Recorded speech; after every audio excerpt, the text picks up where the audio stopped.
name is Charles Wolf, and today I'll be presenting on how and why I manages planning. The management process includes planning, organizing, leading, and controlling.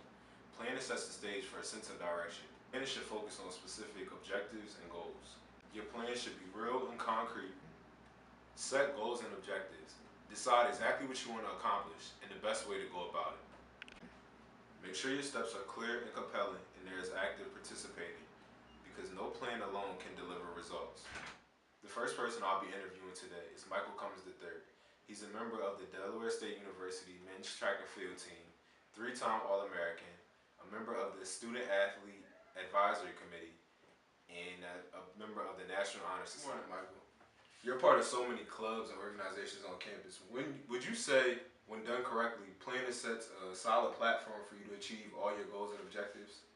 Yeah, I would say without planning, like, it's almost impossible to achieve your goals, because if you go about things and you don't know how you're going to go about things, you're probably not going to do them correctly, or it's just going to not happen.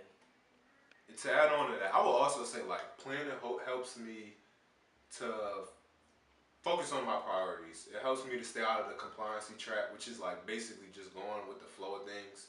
It helps me to like also look to the future. Would you agree with that as well? Yeah, I would definitely agree with that, because, for example, if I put a goal forth to have a 4.0 GPA and to go to nationals for track, I have to plan out my days accordingly. So say I have a class at like 11, and then I have weight room at 12, and then I have another class after that, and then I have practice at 3. I have to go to practice. I have to go to class with all my books for that class, the class after that, for the whole day. Then I will have to bring my practice clothes, so I don't have to go run to my room, be late to class, miss something that might be on a test. Just planning for the future. Okay, to me it sounds like you make wise decisions. Planning also helps remind us that the better decisions are usually the ones made prior to the event. Would you agree with that? Yeah, I'd agree with that. For example, say I want to run a good time in the hurdles.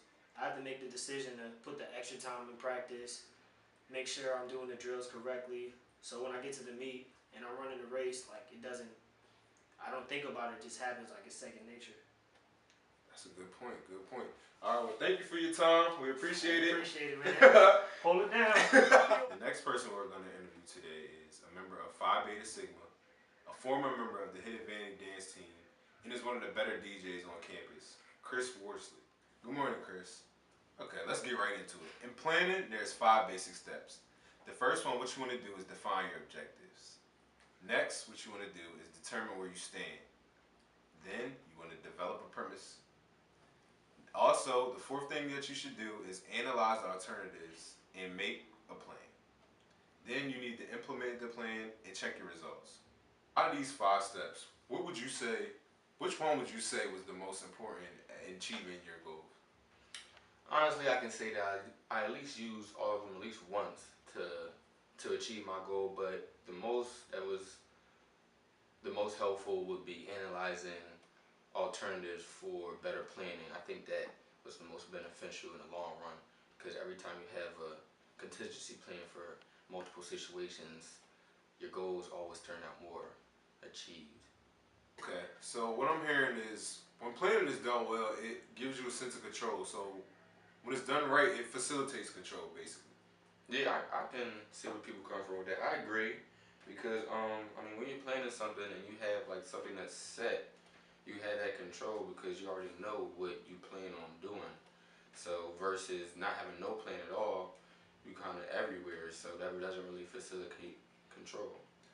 True, true. All right, and taking a step back to what you said on set, I would say planning also helps with time management, which is very important because in college, like, you got so many things. You got class, you got Phi Beta Sigma, and then you got DJ practice, and then so many things. So would you say it also helps with time control? Oh yeah. As far as like time control and time management, when you plan something, you already, like I said before, you can foreshadow like what you want to do or what you think you're going to do in the future. So as far as time management, you can say at 12 o'clock I plan on going to eat lunch, and then after that I'm gonna study for an hour. You don't plan that at all. You can be like, I'm just gonna wing it, but then again your schedule can get messy and your day can get messy and unpredictable. So it definitely helps out with time management. shared some very interesting points with us today. Thank you for your time. Is there any last things you want to say to the camera? I mean, just let y'all know that planning is important, and just plan one thing. Follow me on Instagram underscore DJ Crank underscore at Twitter Conspiracy Crank. If you don't know how to spell it, CONSPIRACY Crank. But yeah, thanks All right. man. Thank you for coming. So the next person we're going to interview is the co-captain of the D Elegance dance team, a pre-nursing major, and a candidate for the Honor Society, Darielle Leonard. So Stephen R. Covey, who's a management consultant, said, "Good planning makes managers more result-oriented, and by that he means it creates a sense of direction." He also said that makes you more priority-oriented, which helps you to put things in order of the most important to the least important. Advantage-oriented, which is you make sure that you use all resources that you possibly can. And change-oriented, which is anticipating opportunities so that they can best be dealt with. Would you agree with this? Yes, I agree that all of those things are beneficial for good management. Okay, so speaking of benefits, would you say that planning helps you operate more efficiently, you know, like focus on your goals and objectives, be more flexible to change some of your routines and help you guys be better than you were the last game? Yes, I agree with that. Planning is important. Alright. Well, that's all we actually have for today. Do you have any last things you want to say to? No. Alright, thanks. It's important to distinguish our priorities from most important to least important. Louis Platt, former chairman of Hewlett Packard, once said, "Basically the whole day is a series of choices. These choices have to be made in order to optimize your time. In order to optimize your time, you must plan."